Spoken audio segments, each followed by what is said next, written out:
Oke, halo semuanya.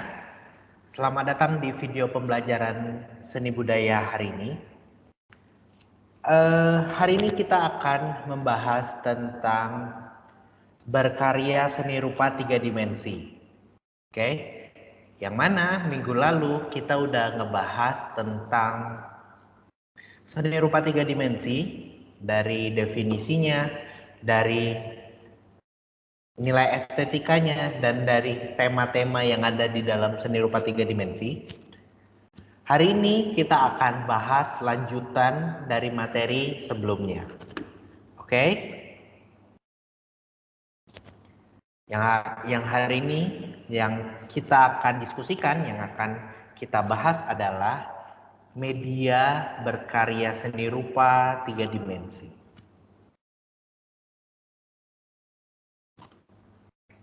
Oke.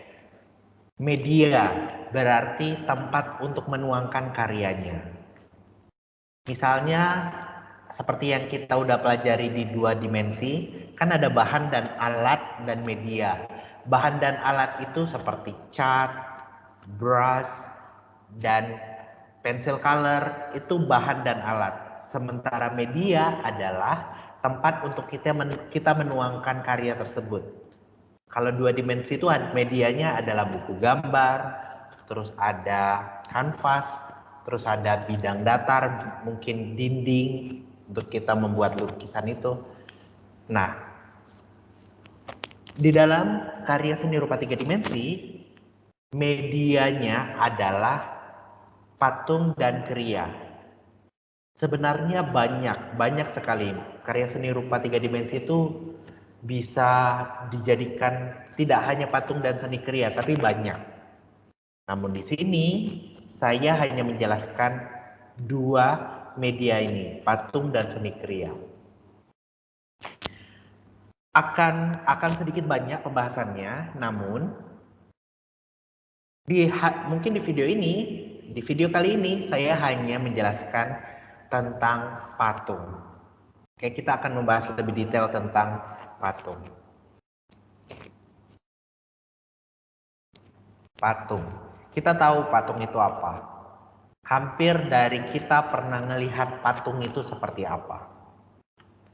Tapi kita mesti tahu secara definisinya. Patung itu apa sih sebenarnya? Kita tahu bentuknya, tapi kita harus tahu definisinya. Patung adalah bentuk manusia, binatang, dan atau bentuk lain yang terbuat dari bahan kayu, batu, atau bahan lainnya. Itu patung. Oke.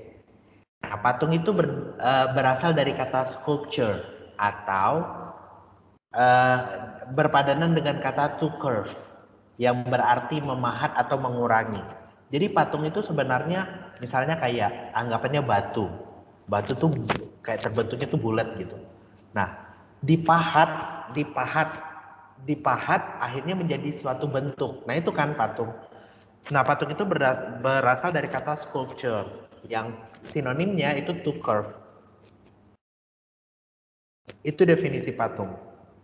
Oke, patung adalah bentuk manusia, binatang, atau bentuk lain yang terbuat dari bahan kayu, batu, atau bahan lainnya. Jadi dibentuk. Kurang lebih seperti ini, patung. Makin ke sini, teknologi makin bagus, seniman-seniman makin kreatif, banyak patung yang dilahirkan dengan modelnya bermacam-macam. Sesuai dengan tema yang udah kita bahas. Banyak macam, akhirnya makin kesini tuh patung tuh bukan seperti ini, tapi banyak jenisnya. Oke? Sehingga karena banyaknya jenisnya, akhirnya patung itu dibedakan menjadi beberapa jenis. Ada 2. Jenis patung berdasarkan cara pembuatannya. Terus ada jenis patung berdasarkan tampilannya. Jadi ada beberapa jenis nih. Nah, kita bahas dulu ya. Jenis patung berdasarkan cara pembuatannya. Kalau berdasarkan cara pembuatannya tuh ada 3. Ada relief, ada 3 dimensi, dan ada kinetis. Oke, ada relief, ada 3 dimensi, dan ada kinetis. Mari kita bahas satu-satu. Relief. Kalau kita berbicara tentang relief, yang ada di pikiran kita pasti sejarah. Terus candi, ya kan? Nah, jadi sebenarnya relief itu adalah merupakan seni patung yang tertua. Itu relief. Jadi relief itu dianggap sebagai benda patung yang dikerjakan dalam bidang dasar 2 dimensi. Itu makanya saya sempat jelaskan kepada kalian bahwa tidak semua seni rupa 3 dimensi itu bisa dilihat dari segala arah. Contohnya relief. Relief ini hanya bisa dinikmati satu arah aja. Kenapa dibilang 3 dimensi? Karena dia punya ruang, punya isi di dalamnya. Nah, seperti ini. Nah, biasanya relief itu dibuat menceritakan tentang kejadian pada saat itu. Jadi Candi Borobudur nih. Di saat itu mereka tuh bergotong royong, terus mereka memperhatikan kehidupan mereka di pasar pada saat itu. Akhirnya kegiatan itu dipahat dan dijelaskan dalam karya ini. Nah, itu relief. Oke. Dan biasanya dia disajikannya pada bidang datar. Jadi tidak bisa dinikmati beberapa arah, tapi hanya dari satu arah aja. Oke, itu relief. Contohnya adalah candi, Candi Borobudur. Kita tahu Candi Borobudur itu besar, tapi kalau kita melihat dinding-dindingnya itu semuanya tuh kumpulan relief yang sudah dibuat. Oke. Selanjutnya jenis patung berdasarkan cara pembuatannya ada 3 dimensi. Ini yang kita tahu. Seperti yang sering kita lihat, patung 3 dimensi yang bisa dilihat dari segala arah. Oke.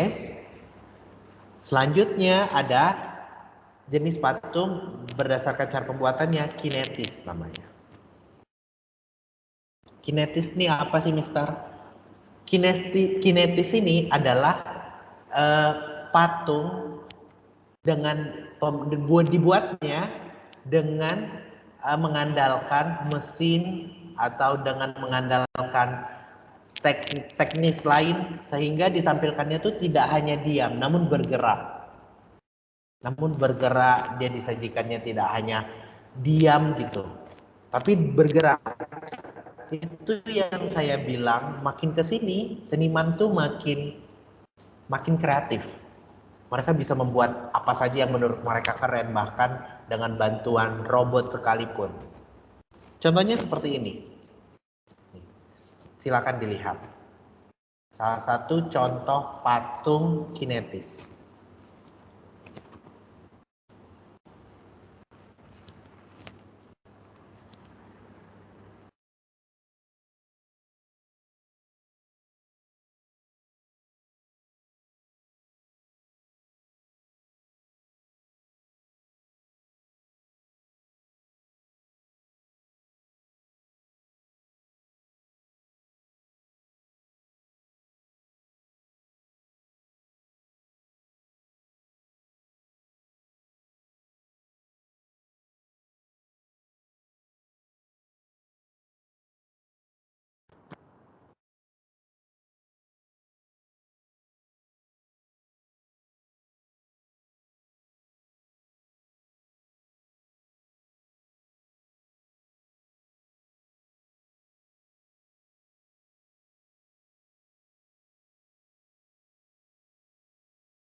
Kurang lebih seperti itu.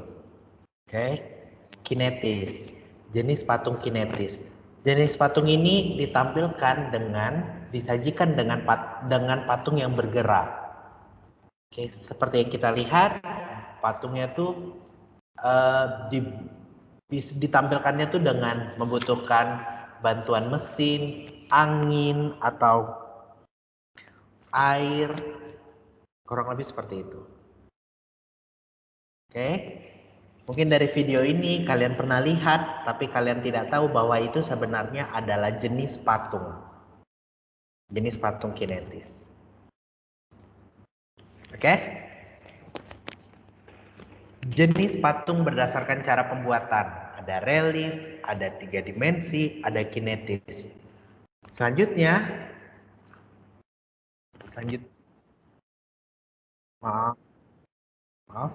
selanjutnya adalah kita ngebahas tentang jenis patung berdasarkan tampilan. Akhirnya beberapa patung tuh dikategorikan seperti musik, ada genrenya gitu. Akhirnya patung yang ini jenisnya berdasarkan tampilannya ada 4, kan? Pertama ada freestanding, jenis patung freestanding yang pertama. Freestanding itu pokoknya apapun patung yang ditampilkan dengan ditampilkannya itu berdiri. Contohnya seperti ini, patung Liberty. Pokoknya kalau posisi patungnya berdiri aja, berarti jenis patungnya kalau kita bahas berdasarkan tampilan, ini freestanding. Oke? Jenis patung kedua adalah zonde.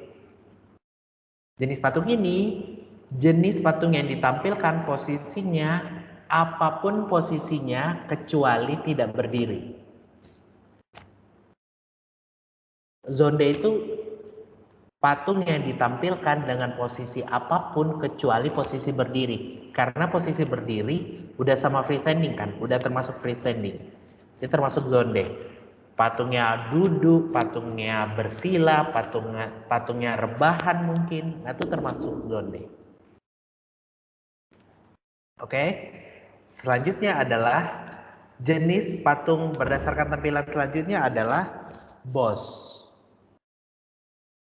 Nah, kalau boss tampilannya hanya dari dada ke atas. Kurang lebih seperti ini. Saya pernah lihat Insinyur Soekarno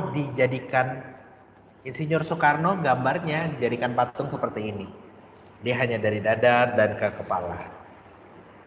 Nah, kalau itu dibilangnya jenis patung boss. Terakhir ada torso. Kalau torso itu patungnya ditampilkan dengan tampilan seperti ini. Dari pinggang, dari kepala hingga pinggang. Namun kepalanya tuh nggak ada kepalanya, dari leher ke pinggang. Jadi kalau misalnya kalian lihat di internet atau kalian lihat langsung nanti kalau ada patung bentuknya seperti ini jenis patungnya torso namanya. Oke? Ada freestanding, ada zonde, ada boss, dan ada torso. Itulah jenis-jenis patung. Apabila berdasarkan cara pembuatannya dan berdasarkan tampilan. Oke. Selanjutnya kita move ke fungsi. Apa sih fungsi dari patung? Apakah cuma untuk dibuat dan dilihat saja? Makanya untuk karya seni aja? Apa sih fungsi patung? Banyak, ada 6 di sini. Yang kalian bisa catat di buku kalian, fungsi dari patung. Pertama dari religi. Fungsi patung untuk religi Patung berperan sebagai lambang pemujaan dalam acara keagamaan atau media peribadatan. Hingga sekarang, ada beberapa kepercayaan yang menjadikan patung sebagai lambang pemujaan. Oke, jadi patung berfungsi sebagai religi. Begitu juga dengan arsitek. Patung berfungsi sebagai arsitektur, sebagai mempercantik konstruksi bangunan, mempercantik keadaan lingkungan, kurang lebih seperti itu. Seperti bandara kita, Hang Nadim, kan ada patung elang kan di depannya. Begitu juga dengan dekorasi. Fungsi patung juga berperan sebagai penghias atau pelengkap, baik itu indoor, baik itu outdoor. Oke, dekorasi. Monumen. Monumen juga fungsi patung sebagai monumen. Patung berperan sebagai peringatan terhadap seorang tokoh atau suatu peristiwa sejarah dan biasanya diletakkan di tempat yang memiliki nilai sejarah. Misalnya di Surabaya tuh ada monumen nasional, ada kayak patung pahlawan yang sedang berperang, itu di Surabaya. Di Jakarta ada Monas juga, kurang lebih seperti itu monumen. Oke. Selanjutnya, fungsi patung berperan untuk seni. Patung berperan sebagai hal yang untuk dinikmati. Dinikmati keindahannya, dinikmati nilai estetikanya. Dan terakhir, fungsi patung berperan sebagai kerajinan. Di Indonesia banyak yang berkarya patung, banyak seniman yang membuat patung sehingga karya seninya itu dijual. Akhirnya menjadi mata pencarian dia. Kalau di Batam mungkin ada tapi jarang. Tapi kalau di Jogja, kalau kita di Jawa itu banyak orang yang berkarya seni patung dan dijual. Akhirnya jadi mata pencarian dia, akhirnya jadi pekerjaan profesionalnya dia. Kurang lebih seperti itu.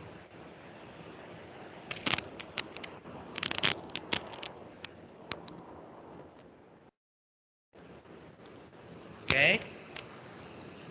Apabila kalian ada pertanyaan, apabila kamu ada pertanyaan tentang patung, tentang materi hari ini, pembahasan tentang jenisnya, definisinya, baik itu fungsinya, silahkan dicatat. Kita akan diskusi di pertemuan selanjutnya. Kita akan diskusi di kelas seni budaya. Oke, terima kasih. Kita akan ketemu di kelas seni budaya dan saya akan sajikan video pembelajaran seni budaya pada materi selanjutnya. Terima kasih.